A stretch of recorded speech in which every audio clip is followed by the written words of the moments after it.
మండలంలోని కంచనపల్లి గ్రామంలో నూతన గ్రామ పంచాయతీ భవనాన్ని నల్గొండ జిల్లా కలెక్టర్ బడుగు చంద్రశేఖర్తో కలిసి రాష్ట్ర రోడ్లు భవనాల శాఖ మంత్రి కోమటిరెడ్డి వెంకటరెడ్డి ప్రారంభించారు. ఈ సందర్భంగా ఆయన మాట్లాడుతూ బ్రాహ్మణ వెల్లంల ప్రాజెక్టు ద్వారా ప్రతి ఎకరానికి సాగునీరు అందేలాగా చర్యలు తీసుకుంటారని, కంచనపల్లి గ్రామ ప్రజల కోరిక మేరకే 3 కోట్ల వ్యయంతో కొత్త విద్యుత్ సబ్స్టేషన్ మంజూరు చేసినట్లుగా ప్రకటించారు.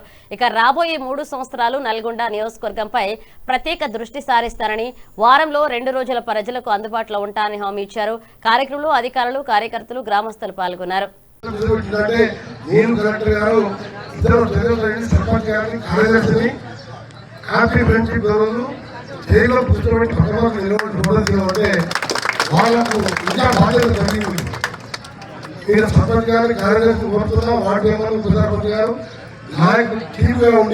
ప్రతి పేదవారికి పోయి మీ చేతులకు సహాయం చేయండి. ప్రభుత్వ పరంగా ఏదన్నా కరెక్ట్ గా దృష్టి తీసుకురండి. ఇంకా ప్రభుత్వం సంబంధం లేని సమస్యలు ఉంటే నాకు చెప్పండి.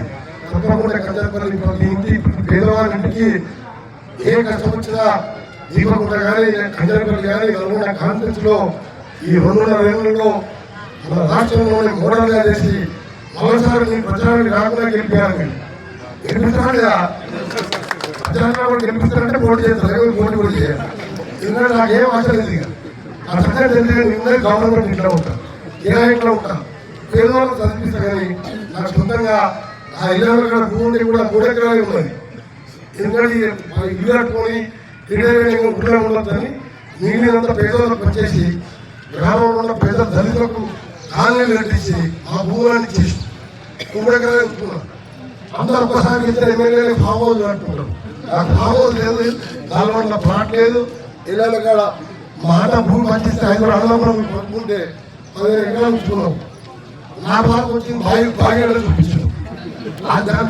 దాన్ని ఫిల్లింగ్ చేయాలంటే 20 లక్షలు అవుతుంది. ఇల్లు కట్టాలంటే 1 కోటి రూపాయలు కదా. ఆ 1 కోటి రూపాయలు ఉంటే కంచెలు అక్కడెక్కడ ఉంటే పేదలు సహాయం చేస్తారు. అందుకే అందరూ డ్రాప్ చేసుకున్నా ఏదో ఒక రూమ్ వేసుకొని రిటైర్ అయ్యాక శాంతంగా ఉంటా. మీరు మంచి మెజార్టీతో గెలిపిస్తానంటే పోటీ చేస్తారు. కానీ నాకు భవనంగా కాదు, పేదలకు సేవ చేయాలి.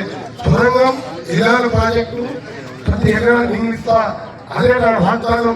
అది కూడా ఫ్రెండ్షిప్ చేయడం మీ అందరికి కూడా మాటిస్తూ సబ్స్టేషన్తో పాటు ఈ లిఫ్ట్ కూడా దసరా కారణంగా ఆ రోజు ప్రతి ఆడబిడ్డకు పట్టు చీరతో ఆ సొంత డబ్బులతో పట్టు చీర కట్టించి ఒక గవర్నమెంట్ చేయడం కాదు, డబ్బుల చీరలు వస్తున్నాయి వేరే కాలంలో.